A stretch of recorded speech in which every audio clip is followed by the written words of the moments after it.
Hi guys, welcome to Unit 49. In Unit 49, we're going to explore the last component in the solar system that we've been planning to do. Namely, at this point, we'll learn about the 8 planets of the solar system, namely the inner planets, the outer planets. We took examples of the Earth as a planet. We took Venus also. We learned about the moons. We took our moon as an example, the Earth's moon. And then that taught us a lot, especially in terms of the early history of the solar system, in terms of the bombardments and craters and things like that. And we also went to the moons of the outer planets, and we discussed those in detail. We found different shapes and forms of these moons, and we also learned about their composition, and also we learn about the dwarf planets. So those are the things that we learn about in the solar system. We learned also about the asteroid belt and also the Kuiper belt and also the Oort cloud. Those are the major components of the solar system. The last component and the last missing piece, if you wish, is those comets. One of them was actually Halley's Comet, and Halley's Comet was something that we've learned about, we knew about a long time ago, and it was one of the mysteries in the skies. Mr. Halley, when he looked at it, he took what we knew of the interpretation of Mr. Newton of Kepler's laws. He took that and he made a prediction that this comet will appear again 76 years from today. And sure enough, within a day or two, that comet reappeared, and it was named after him because of that. So these are objects that have extremely high elliptical orbits. They come most likely from the Kuiper belt or even the Oort cloud.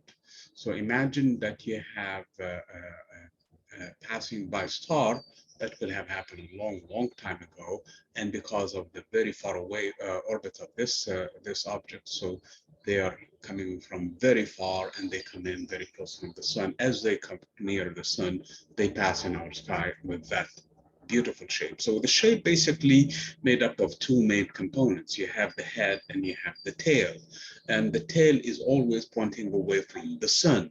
So that is basically what we know about the composition of this planet. So they have, in the head, you have actually a core or a nucleus. That nucleus is actually where the rocky and structure and also icy structure that is of the comet.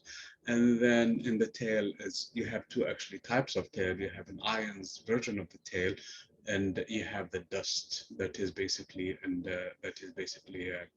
evaporating with the particles of water that is part of the composition of this comet. So in terms of the shape, basically, in terms of how it evolves, at far away from the sun, let's say, for example, about 4 or 5 astronomical units, this is one unit. So it's really a block. It's really, if it's big enough, it has a spherical shape. If it's small, then it doesn't have that spherical shape.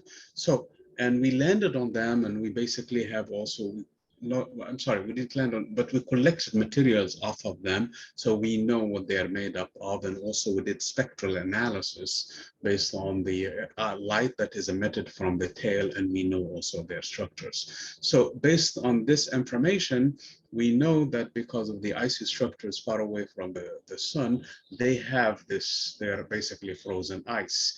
And as they get closer, within 3 astronomical units, actually they start to develop the tail.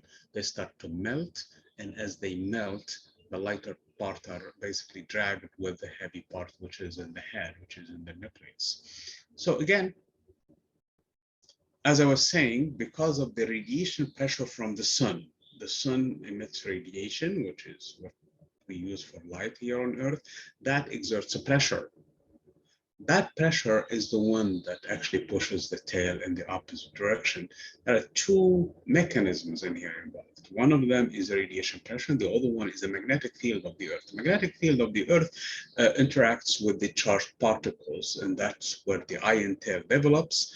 And the radiation pressure actually also interacts with everything, including the neutral part of the tail, which is the dusty particles that are also pushed away. So again, when the comet is approaching the sun, and it's close enough, that tail develops, and it's always lagging behind in this situation, the head.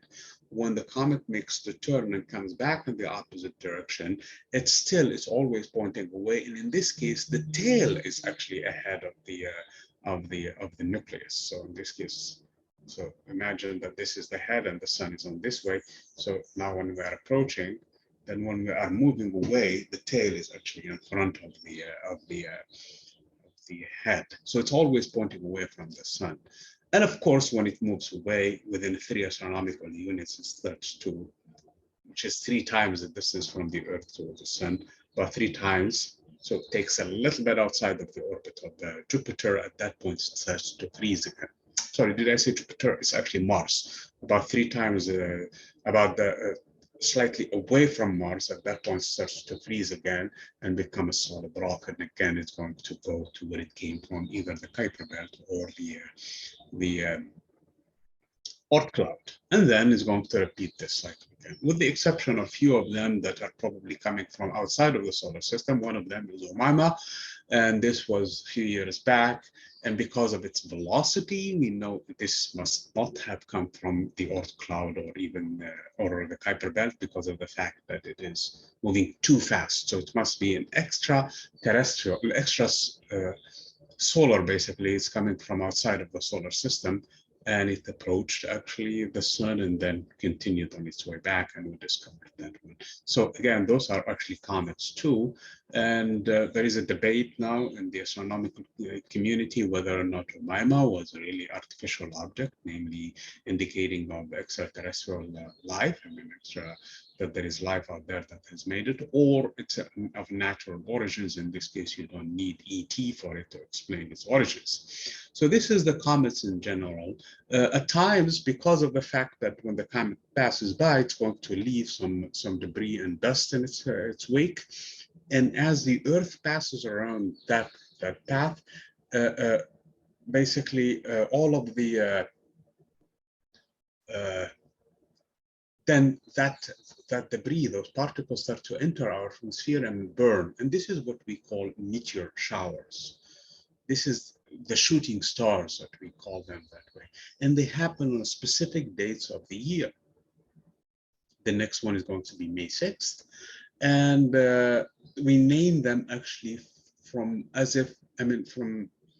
where they originate from in terms of constellations. They appear to us that they are originating from the specific constellations, but they are actually within the orbit of the Earth. That's what we call shooting stars. This is similar to a phenomenon. I don't know if some of you have driven in the snow or not, when the snow is light and it's falling down. And as you're driving through it, the snow appears to be coming to your windshield. That's similar to that. So the Earth is going around and the particles are actually sitting in the path. So they seem to appear from specific constellations, like the ones appear to be coming from Leo's constellation. We call them Leonids, and so on and so forth. Anyway, so this is basically the unit, and this concludes basically the topics that we're covering for the solar system. Next step, we're going to be moving towards, first of all, tools used in astronomy to study the stars, because if you think that the planets are within reach to some extent, I mean, with probes that we sent and with the devices that we had them orbit those objects. So we had orbiters, we had landers, we have probes, and we have flybys over those objects. So we have some sense of proximity to these objects where we could have studied. How about how about stars? Stars are very far away, and they for sure, we have never had an object go near any one of them. So now we have to develop tools of how to learn about the stars, and that's what the next few chapters are. And then after that, we're going to take our sun as an example, and then take up to a step further to other stars and so on and so forth. Thank you, guys.